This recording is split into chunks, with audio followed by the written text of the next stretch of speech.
This clip is brought to you by SaveWithConrad.com.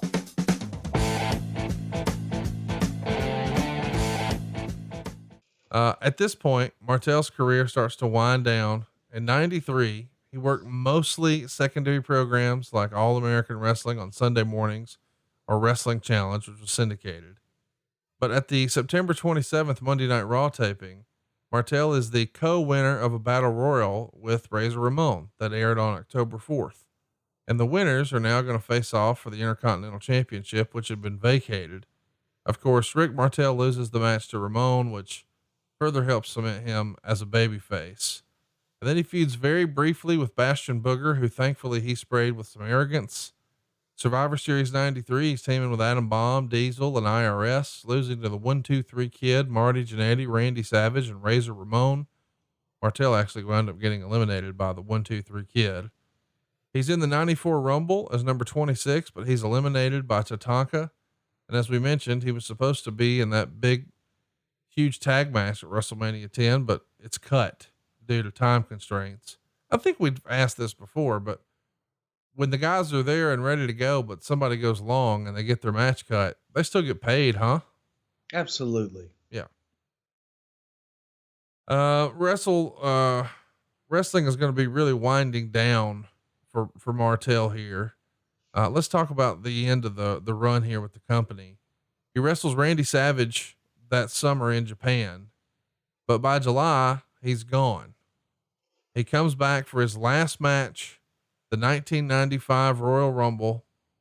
It's a match that's a little over 2 minutes before he's ultimately eliminated by the Barbarian, who at the time is working as a head shrinker. And curiously, he does a house show in Montreal the next month. It's a surprise appearance and it's an in-ring interview. And later he does a run-in clotheslining Shawn Michaels, but nothing really ever happens with that. When you guys were just running Montreal, was it just a way to excite the local crowd and just a one-off, or Yes. was there a real discussion that you guys just decided better against? No, it was for the Montreal market to be able to go out and give them something special, one of their own coming out and give them a high spot. So he's focusing more on his investments, and he's done now. And he does work some indie dates with a young man named Don Callis, who's now in a position of power with Impact Wrestling. At the time, he's wrestling as the Natural. They're going to team up in Manitoba, and they're even going to have some indie matches with Tito Santana. But in 96, he's no longer wrestling Don Callis. He's teaming with him as the Supermodels. And they're feuding with a couple of young upstarts named Adam Impact and Christian Cage, who we know are going to go on to become Edge and Christian. And we don't have an exact date on this, but sometime in the late 90s, Rick says that Paul Heyman tried to get him to come into ECW, but he didn't want to. And Heyman even offered to let him work with whoever he wanted and do whatever he wanted, but Martel just said, no, thanks. But then magically in 97, there's talks about him coming back to the WWE. And Martel says that the original plan was to come in and do a Supermodels tag team with who we know is going to go on to become Cyrus on ECW, Don Callis. He says they would have been baby faces, but Cyrus would have turned heel on him eventually. And Martel asked for a yearly deal, but when the contract arrived, it wasn't what he had been discussing. And, it mentioned something along the lines of he needed to prove himself for 3 months. Ultimately, we know Don Callis went to the WWF, but Rick Martel did not. He goes to WCW. We'll get into that in a minute. What do you remember about Rick Martel being in discussions to come in 97? Do you remember what the issue was with the contract, or if that's even accurate? And then lastly, what can you tell us about the Supermodels idea of him and Don Callis? Well, the idea behind the Supermodels, I believe that was something that Rick, the idea that Rick had, we'd done the model Rick Martel. So he'd come in and he found this guy, Don Callis, and said they had great chemistry together and wanted to bring Don in in a tag team, because Rick was looking, wanted to work a tag team. I don't think he wanted to work full time as a singles anymore. And we discussed it, laid out the idea for it, actually had vignettes planned for them. And this is where, Vince is laying out the vignettes of them down on Miami Beach. And Vince is like, God damn it. And I see you guys, you're walking down the beach and you're just wearing a thong. And you go down the beach and you have all the girls looking at you and you kick sand in the guys. And it's a cross between, like Charles Atlas and being bullies and all the women going wild and all this shit. Vince saw it as a heel team. And because they both were just naturally, heels. Right. But the funniest part is after Vince is laying out these vignettes and Pat comes to me and he says, Brucey, he says, I don't get it. Vince is hung up on these guys and the tongs. I don't know why can't they just go the barefoot on the beach? And why do they got to be wearing the tongs? I'm like, well, Pat, no, he's actually talking about like thongs, which like the ass floss thongs, G-string Jones. Shit. Yeah. Yeah, and he had no, I don't know. He wants them wearing the shower shoes, the tongs. I had to explain to Pat what the tong was. Oh, I thought he meant like a grill tool. He meant like flip flops. Yeah. Yeah. But in Pat's, why are they wearing the tongs? And I knew what I speak Pat. Right. Yeah. I've seen you guys. Y'all are like a couple of cats.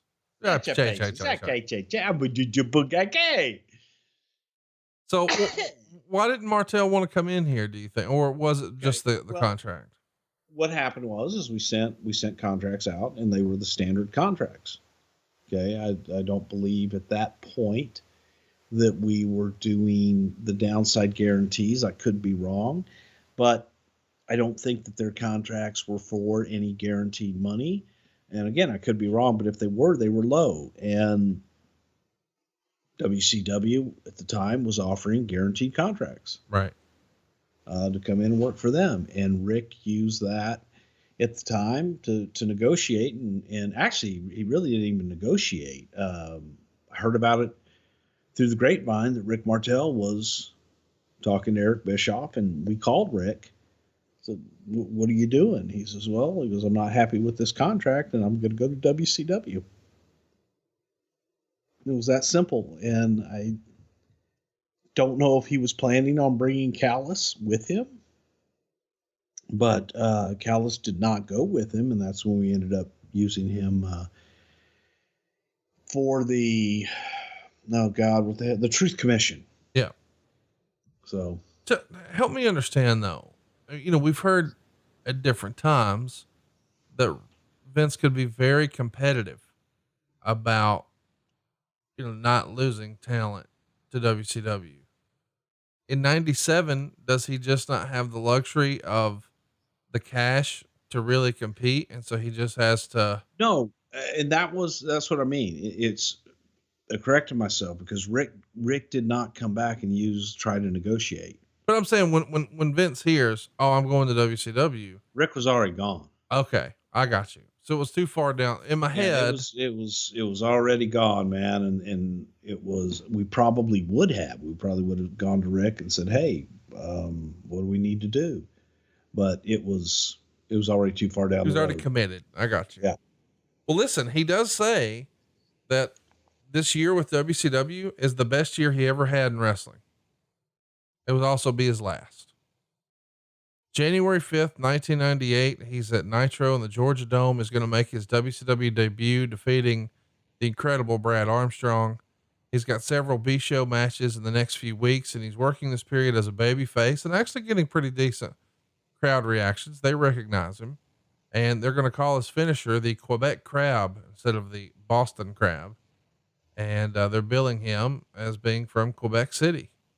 On the January 19th episode of the Superdome or Nitro from the Superdome in New Orleans, Martel would beat Eddie Guerrero with his crab finishing maneuver. And later in the show, Martel would save Booker T from a beatdown, and that sets up an angle between the two. At Sold Out, Booker T hits the Harlem Hangover on Rick Martel's head, and Martel said it gave him a bad concussion. It says around this time, Booker also hurt Saturn with the move and it was banned. No more using it. And you would think that, well, things are going to be a little smoother and a little safer for Rick going forward. Not the case.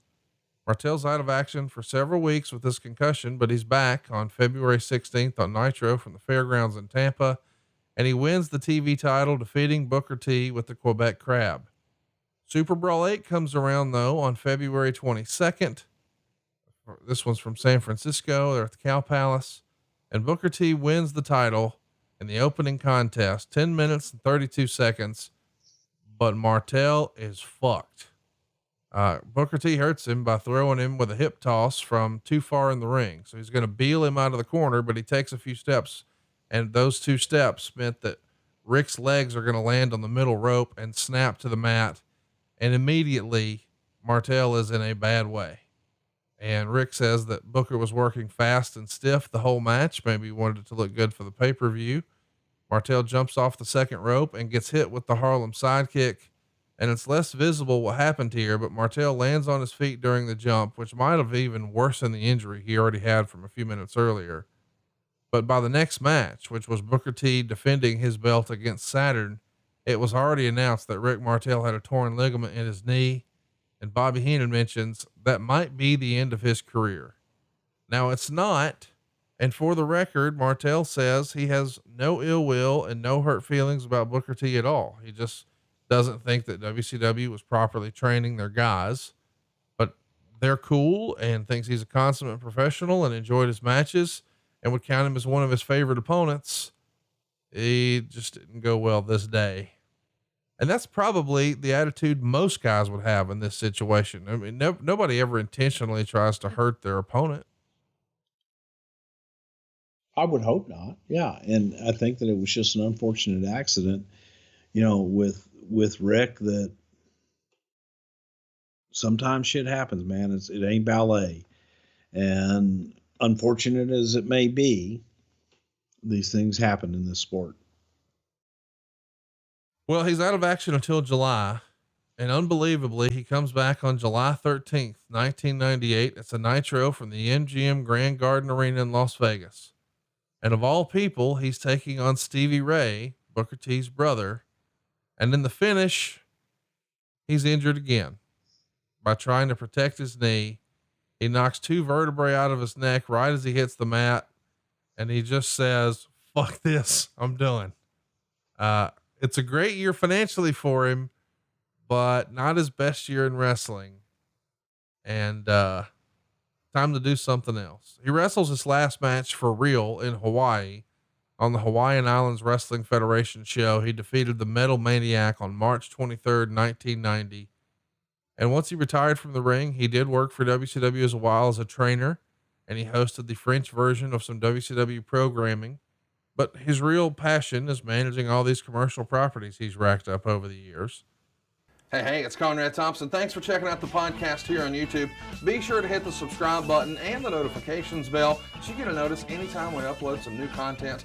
And go save yourself some money right now. If you're in a 30-year loan or you have credit card debt, it's not a matter of if I can save you money. It's a matter of how much. Find out right now for free at SaveWithConrad.com.